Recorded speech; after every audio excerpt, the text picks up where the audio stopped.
Ya, The Headlines kali ini mengangkat topik pertarungan Jokowi-Prabowo. Untuk membahasnya, kami telah mengundang Ahmad Basarah, Wakil Sekjen PDI Perjuangan, serta Wakil Ketua Umum Partai Amanat Nasional Derajat Wibowo.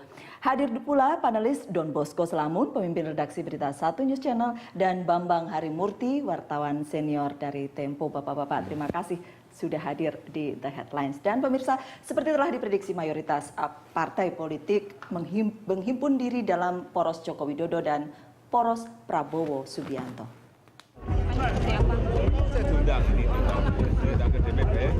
Koalisi partai politik pendukung Joko Widodo sebagai calon presiden akhirnya dideklarasikan. Inilah koalisi tiga kaki yang diperkuat PDI Perjuangan, Partai Nasional Demokrat, dan Partai Kebangkitan Bangsa.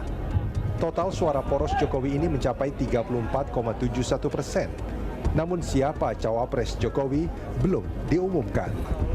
Jokowi, ingat, sampean tak jadikan calon presiden. Tapi jangan lupa, jangan ingat capresnya aja. Tapi Anda adalah petugas partai yang harus menjalankan apa yang ditugaskan oleh Partai Demokrasi Indonesia Perjuangan. Pesaing Joko Widodo yang sudah pasti adalah Prabowo Subianto. Capres Partai Gerindra ini mendapat tambahan amunisi koalisi dari Partai Amanat Nasional.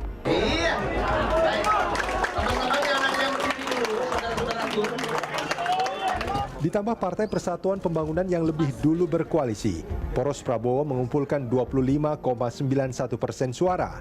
Cukup untuk melenggang ke Pilpres Juli mendatang. Poros ini menduetkan Prabowo Subianto dengan Hatta Rajasa, Menko Perekonomian yang mundur dari kabinet demi fokus ke Pilpres. Bagaimana jurus poros Jokowi dan poros Prabowo memenangkan Pilpres Juli mendatang? Ya, sebelum kita bahas bagaimana jurus poros Jokowi dan poros Prabowo untuk memenangkan Pilpres, saya mau katakan Bang Don, akhirnya sesudah bertemu sana sini orang sekarang mengatakan sudah pasti cuma dua. Gitu. Pasti cuma dua, tapi belum tentu cuma dua. Dua. Karena masih ada dua partai yang masih jomblo. Ada Demokrat Partai Demokrat dan ada Golkar yang sedang ke kiri ke kanan untuk cari jodoh. Dan tiba-tiba kalau nanti jodohnya adalah sesama jomblo ini ketemu lalu kemudian bikin poros baru, masih bisa. Kita masih tinggal tunggu 3 sampai 5 hari dari sekarang. Belum ada capresnya, belum ada cawapresnya, Mas Bambang. Iya, saya kira kalau saya sih yang senang bahwa paling tidak kalau ada dua. Jadi tidak ada ide untuk menunda pemilu ya, itu. Tapi saya setuju, Bang Don, malah sebetulnya ada 3 kan. Selain Golkar, Demokrat, sebetulnya Hanura juga belum menyatakan sikap. Dan ini kan kira-kira hampir 60% sebetulnya kalau 40% suara ya.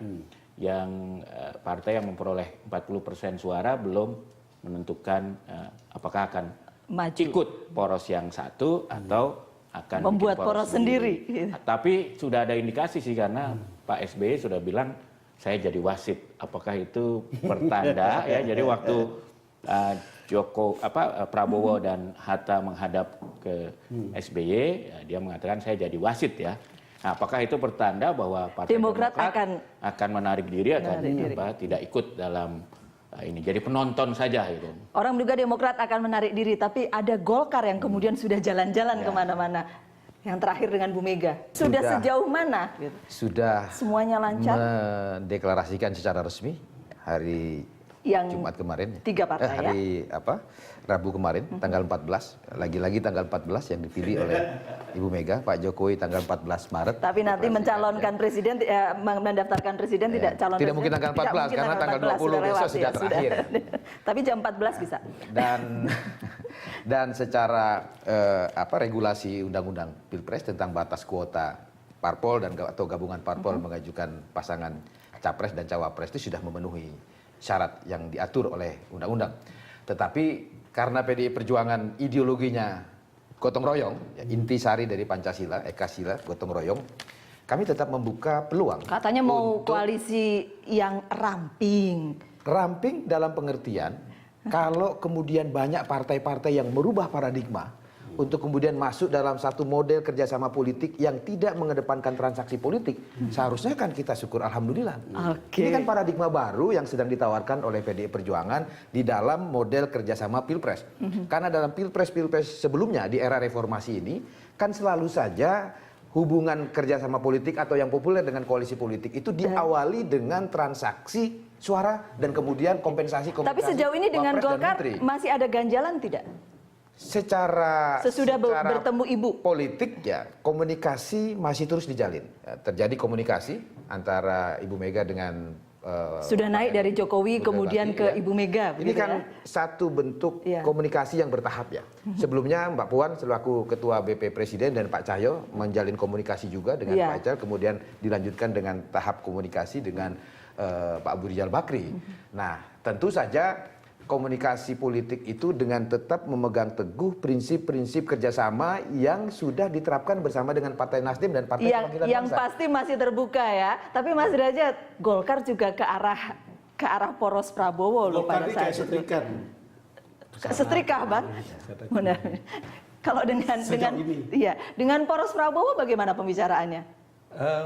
Kalau Bang Ical itu dari dulu selalu kita beri karpet merah ya, bukan hanya karpet kuning, karpet merah ada birunya. Bukan punya PDI Perjuangan ya karpet merah itu ya. Ya, jadi bukan hanya karpet kuning, karpet merah dan ada warna kuning dan biru. Karena memang kami punya kedekatan emosional dengan Bang Ical, baik Bang Hatta dengan Bang Ical, kemudian pimpinan-pimpinan PAN ya. Kemudian Mas Bowo juga sama Bang Ical itu ya udah kawan lama ya. Jadi sebenarnya dengan Golkar ini kita sangat amat akrab gitu. Ini walaupun Golkar itu mondar-mandir tetap pada akhirnya kalau memilih salah satu bisa diterima di mana saja. Itulah politik. Jadi memang apapun yang terjadi dalam Pilpres. Marah itu dari sini ke sana, siapapun pemenang Pilpres itu tetap perlu Golkar. Itu realitas politik yang mau tidak mau, itulah realitas politik Indonesia. Juga jangan melihat satu sisi proses Pilpres ini sebagai satu proses perebutan kekuasaan politik. Tetapi pendidikan politik saya kira juga penting. Nah, apa yang dilakukan oleh berbagai pimpinan partai politik dengan menjalin silaturahmi, komunikasi politik, itu saya kira bagian dari pendidikan politik. Supaya rakyat di bawah ini tidak diberikan tontonan tentang politik yang tegang, saling menghujat, saling menghina satu sama lain gitu. Saya kira hikmah itu bisa kita petik juga. Jadi Bang Don, Mas Radar katakan bagaimanapun perlu Golkar. Iya. Kan kita semua tahu bahwa pemenang realnya dalam pemilu ini adalah Golkar. Partainya memenangkan suara nomor 2 di Pileg, tetapi orang-orangnya ada di Hanura, ada di Nasdem, ada di PDIP, jadi ada di itulah orang-orang Golkar semuanya. Gitu. Jadi kalau orang mengatakan seperti kata Mas Derajat tadi, orang memerlukan Golkar, iya. Yang menarik kan manuver seperti ini. Kemarin itu begini kira-kira. Di tengah-tengah wartawan itu ceritanya begini, Mas. Ya gimana ya, kok Golkar sebenarnya tidak akan dilirik orang gitu. Sama seperti Demokrat, Pak SBY kan tenang-tenang sekarang. Tadi Mas Bambang bilang jadi wasit. Tapi saya percaya pada detik terakhir mungkin akan mengambil keputusan untuk kemudian menjadi kingmaker gitu. Nah, Golkar dengan mondar-mandir seperti sekarang memperlihatkan bahwa sebetulnya di sana dibutuhkan, di situ juga dibutuhkan. Mungkin itu yang mau disampaikannya. Iya, saya kira karena dalam pemilihan presiden ini kan nggak penting partai itu, ya. Jadi orang lihat figur. Dan memang kedua figur ini nggak ada lawan gitu loh. Prabowo dan Jokowi ini kan yang lain tuh jauh di bawah gitu loh. Jadi kalaupun mau calonkan, ibarat menggarami laut gitu loh. Jadi buang-buang tenaga, buang-buang tenaga gitu loh. Jadi ketimbang begitu kan mungkin lebih baik ya ikut salah satu aja. Ya, tapi kan harus ada harganya, Mas. Jadi wakil gitu. Itulah makanya saya kira kalau strategi Golkar kan kesana kemari supaya menaikkan posisi tawar kan. Tapi kedua-duanya juga kelompok ini sudah tidak memerlukan Golkar kalau untuk pemilihan presiden. Kalau jadi hanya untuk pemilihan, untuk maju ke pilpres gitu. Tetapi tetap sesudahnya perlu ya. Di parlemen ketika orang mau bekerja, pemerintah baru mau bekerja juga mesti butuh koalisi, bukan? Apalagi kalau cuma 2. Iya, memang ada 2 model kerjasama politik ya. Pertama, kerjasama politik di pilpres. Bagaimana memenangkan pilpres. secara politik kebutuhan akan kerjasama politik dengan partai-partai politik yang lain itu bisa saja dikatakan sebagai kebutuhan administrasi politik. Buat PDI Perjuangan? Meminjam istilah Iya. Mas Bambang Bambang. Arif Murti tadi mengatakan tidak begitu penting partai politik, tetapi dalam konteks administrasi politik itu penting, Itu penting, Mas. ya. Karena Untuk dapat kalau tidak boarding pass memenuhi lah. kuota tentu tidak bisa mencalonkan. Saya boleh tanya nggak ini, Bung Bas, apakah dari sisi PDI Perjuangan, Golkar itu lebih penting di parlemen nanti untuk jalannya pemerintahan atau lebih penting sekarang? Bagi kami semua partai politik penting. Apapun Golkar adalah partai politik tinggal besar, Golkar, pemenang Demokrat, kedua dan ya, Hanura yang menang dalam Ya. pileg kemarin. Sehingga oleh karena itu kami tetap menghormati posisi Partai Golkar. Tetapi apakah Golkar dapat bekerja sama dengan PDI Perjuangan di Pilpres dan atau pada saat pemerintahan nanti, itu tergantung komunikasi politik yang dilakukan 5 hari terakhir ini. Mas Tetapi Reza. yang pasti Ibu Ya. Mega sudah memberi garis bawah cukup tebal dalam pidato deklarasi kemarin, bahwa siapapun yang akan bekerja sama dengan PDI Perjuangan, prinsip-prinsip kerjasama yang diterapkan oleh PDI Salah Perjuangan satunya tidak yang harus penting pokoknya tidak dilakukan. mencalonkan cawapres ini harus ini gitu ya. Tidak ada bargaining, Tidak ada bargaining soal tawar-menawar cawapres. gitu yang Ya. sifatnya transaksional. Yang sudah ada cawapresnya adalah Prabowo. Iya, kalau Masih perlu Golkar. kita tetap perlu Golkar karena biar bagaimanapun juga teman-teman di Golkar ini sangat matang. Tapi sebelumnya Mas, PKS dan P3 sudah oke ya dengan Pak Hatta ya? Insya Allah sejauh yang saya tahu sampai pertemuan kemarin malam itu masih oke, tapi ya tentu kita menghormati proses internal yang harus dilalui masing-masing partai ya.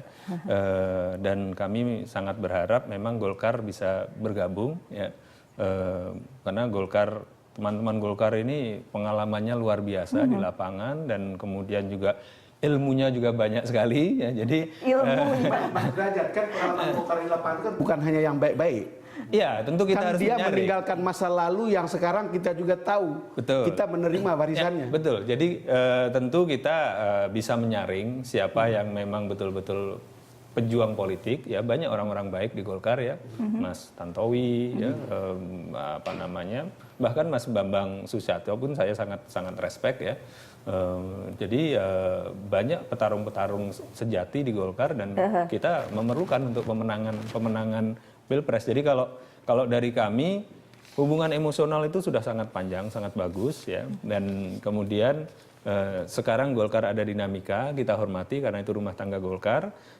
Tapi saya bahkan tidak segan-segan saya sampaikan ke beberapa teman di Golkar, I'm begging you to be with us. Saya memohon betul kepada Anda supaya bisa bergabung dengan kami. Tapi kalau Anda sudah membuat keputusan, tentu kami menghormati. Begging, tapi wakil presidennya tetap Hatta Rajasa, itu persoalannya. Nah, yang ingin saya katakan tadi kembali kita soal manuvernya Pak ARB ya. Ini kan Rapimnasnya tanggal 18. Jadi ada beberapa hari. Dan kemudian manuver ini memang bekal untuk Rapimnas kelihatannya. Karena yang kita dengar sekarang ini DPD 2 akan punya suara yang keras di situ, DPD 1 punya suara yang keras di situ karena ada faksi-faksi di dalamnya. Mungkin manuver ini cukup membantu untuk membuat situasi itu ada jawaban lah kira-kira. Cuma kalau kemudian mau transaksi, cawapresnya Pak Prabowo sudah.